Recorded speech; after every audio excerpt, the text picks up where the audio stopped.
ప్రపంచంలోని మొట్టమొదటి మరకత శ్రీ లక్ష్మీ గణపతి ఆలయంలో ప్రతి శుక్రవారం కూడా వైవర్తక పురాణంలో చెప్పిన ఆధారం ప్రకారంగా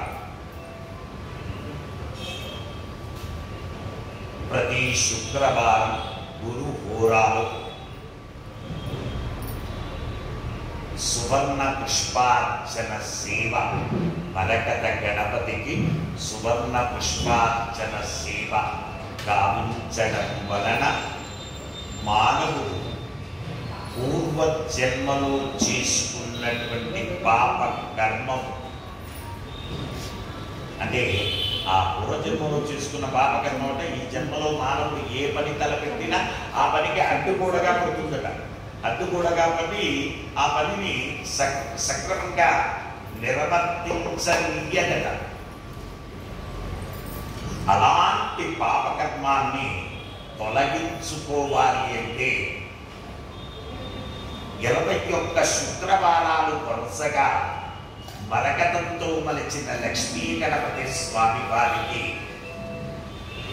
సువర్ణ పుష్పార్చన సేవ గావించినట్లయితే తద్దోషం పరిహారమై మానవుడు అధికంగా సర్వసుఖాలు అనుభవిస్తూ పరంలో మోక్ష ప్రాప్తిని పొందుతాడు. అలాగే మనం ప్రతి శుక్రవారం ఒక రెమెడీ చెప్పుకోవడం సాంప్రదాయం. కొన్ని విషయాలు మనం తెలిసి తెలియక అజ్ఞానం చేత చేసుకుంటాం. కొన్ని వస్తువులు కొన్ని సమయాలలో మాత్రమే దానం చేయాలి. ఎప్పుడు పడితే అప్పుడు దానం చేస్తే దానివల్ల విపరీత పరిస్థితులు ఏర్పడతాయి. ప్రధానంగా కొన్ని దానం చేయడం వల్ల పుణ్యఫలాలు, ఆర్థిక ప్రాప్తి, ఐశ్వర్య సిద్ధి కలుగుతాయి. మరికొన్ని దానం చేయడం వలన దరిద్రం వస్తుంది. ధనాన్ని కోల్పోతాం, దుర్గాన్ని అనుభవిస్తాం. ఆ కొన్ని వస్తువులు ఏవేవి, ఎప్పుడెప్పుడు ఏది దానం చేస్తే ఫలితాలు, ఎలాంటి ఫలితాలు కలుగుతాయి అనే విషయాన్ని మనం ఈరోజు చెప్పుకుందాం. ప్రధానంగా ప్రత్యేక సమయాల్లో కాకుండా ఎప్పుడు పడితే అప్పుడు చీపిరి దానం చేస్తే పేదరికం వస్తుంది. అంటే దాన్ని ఎప్పుడు పడితే అప్పుడు దానం చేయకూడదు. పేదరికం వస్తుంది, ధన నష్టం కలుగుతుంది. మన చేత ఒకరికి ఇచ్చినటువంటి ద్రవ్యం గోడకేసిన సున్నమే, తిరిగి రిటర్న్ రాదు. వచ్చినా అలా చేతికి అందితే అంటొచ్చు, లేకపోతే అది కూడా లేదు. ఇక చీపిరి పుల్లల చీపిరి దానం చేస్తే అశుభం కలుగుతుంది, కీడు సంప్రాప్తిస్తుంది. కేవలం ప్రత్యేక సమయాల్లో మాత్రమే వాటిని దానం చేయాలి. ఎప్పుడు పడితే అప్పుడు దానం చేయకూడదు. ఇప్పుడు నేను చెప్పే వస్తువులు ప్రధానంగా కత్తెర దానం చేస్తే నిందలు వస్తాయి, అపార్థాలు కలుగుతాయి, మ్యూచువల్ అండర్స్టాండింగ్స్ లోపిస్తాయి, మానసిక అశాంతి కలుగుతుంది, కలహాలు కూడా కలుగుతాయి. ఎప్పుడు కూడా ఎవ్వరికి కూడా పాడైపోయినటువంటి అన్నం దానం చేయు.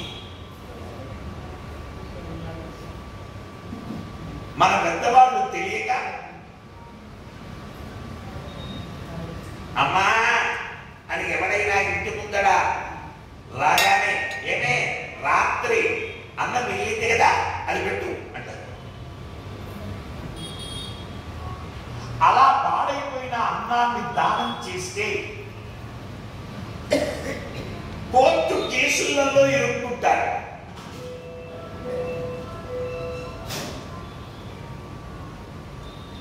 ఇక పాత వస్తువులు దానం చేస్తే ఆ ఇంట్లో ఎట్టి పరిస్థితుల్లో కూడా ధనం నిలబడదు. అలాగే చిరిగిపోయినటువంటి బట్టలు ఎప్పుడు దానం చేయి. చిరిగిపోయినటువంటి బట్టలు దానం చేస్తే దరిద్రం వస్తుంది, అభివృద్ధి అనేది ఉండదు. ఏమండి గురుగారు మీరే కదా చెప్పింది శనివారం రోజు సాయంకాలం వద్దనుకున్నటువంటి వస్త్రాలు వేసుకొని ఆ రోజు రాత్రి గడిపి తెల్లవారి లేచిన తర్వాత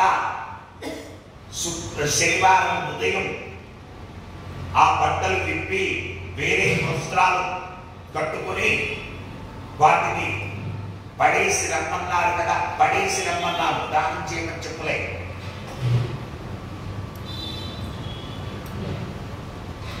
చిరిగిపోయిన వస్త్రాలు అని చెప్పలే, నాకు అక్కర్లేదు అనుకున్న వస్త్రాలు అని చెప్పారు. దానివల్ల ఐశ్వర్య ప్రాప్తి కలుగుతుంది. ఏ ఇంట్లోనైతే శుక్రవారం పూట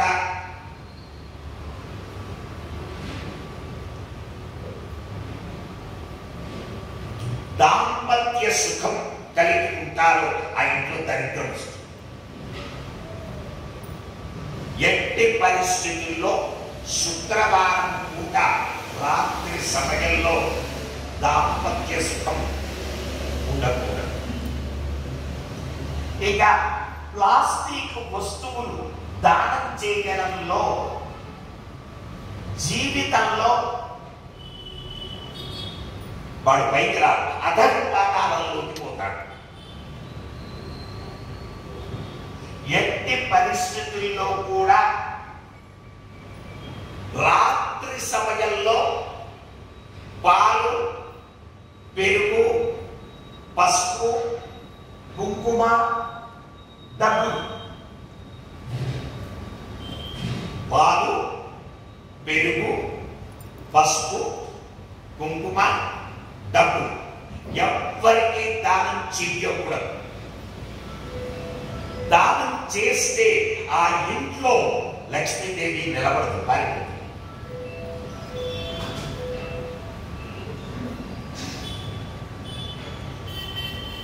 మరొక్క విశేషం, రాత్రి పూట పెరుగుతో భోజనం చేయకూడదు. చేస్తే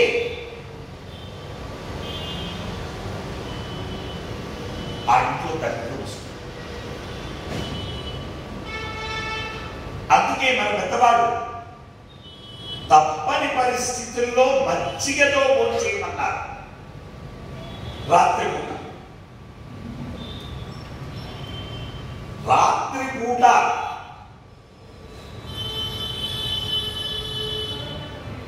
పెరుగన్నం తింటే ఆయుక్షీణం తినే ఆయుష్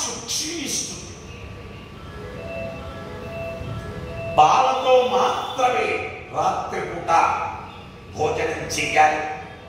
ఇలాంటి చిన్న చిన్న విషయాలు మనకు తెలియక సరి అయిన పద్ధతిలో మనం పాటించక తప్పులు చేయడం వలన మనకు తెలియకుండానే మనం దోషాలను తెచ్చిపెట్టుకుంటూ ఉంటాం. మరొకసారి వచ్చే వారం మరొక రెమెడీతో మనం కలుసుకుందాం. శుభమస్తు.